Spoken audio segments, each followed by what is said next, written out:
Your family, your health, our passion. This is Family Practice with Dr. Jeffrey Fox, sponsored by Family Practice Associates of Lexington, PSC. Visit us at fpalex.com and like us on Facebook. Welcome to this episode of Family Practice. I'm Dr. Jeff Fox. It's summertime. We're all getting ready for vacation, and we're going to talk travel medicine and what to do to keep you healthy. Summertime also brings out outdoor sporting activities, which can lead to injuries, and we've got a sports medicine specialist to help us with that. And nursing care is really important. There's a shortage nationwide. Is there a shortage in Central Kentucky? And why you might want to be a nurse. All that and Shriners Hospital is here. My first guest is Dr. Susan Monohan, who is with Family Practice Associates, double boarded in internal medicine and pediatrics. Welcome.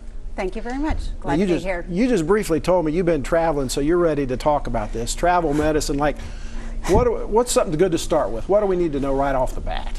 Well, I would say the first thing with travel is that if you're on regular prescription medicines, you need to make sure that you have your medicines, which means that if you're going to be gone for 7 days, you're going to be gone for 14 days, you need to make sure that you have plenty of supply, that you're not going to run out day 8 of your, and especially for important medicines like blood pressure, diabetes medicine. So being prepared, looking ahead, making sure you have those medicines.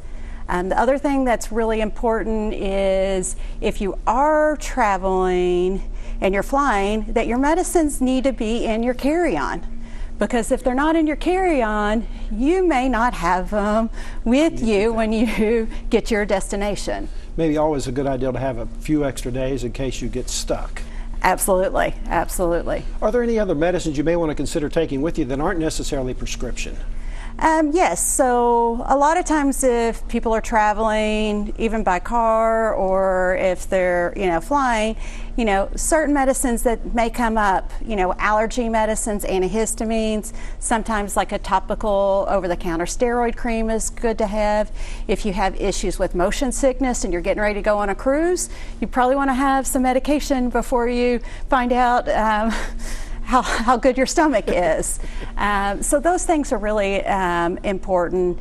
If you're traveling somewhere more exotic, especially if you're going to Africa or places where you might have very limited medical care, you might actually take an antibiotic with you.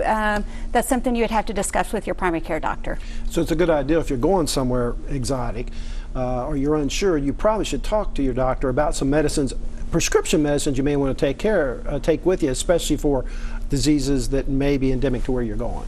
Absolutely. So, if you're flying or driving to Florida, you probably don't have to worry about, unique vaccines or unique medicines for malaria.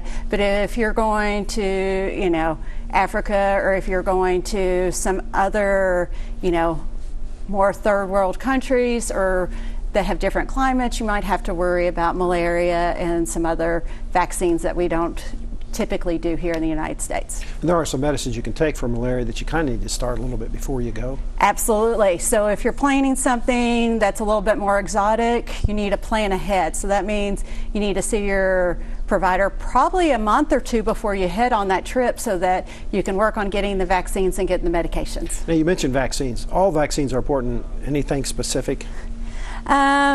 So again, depends on where you're traveling.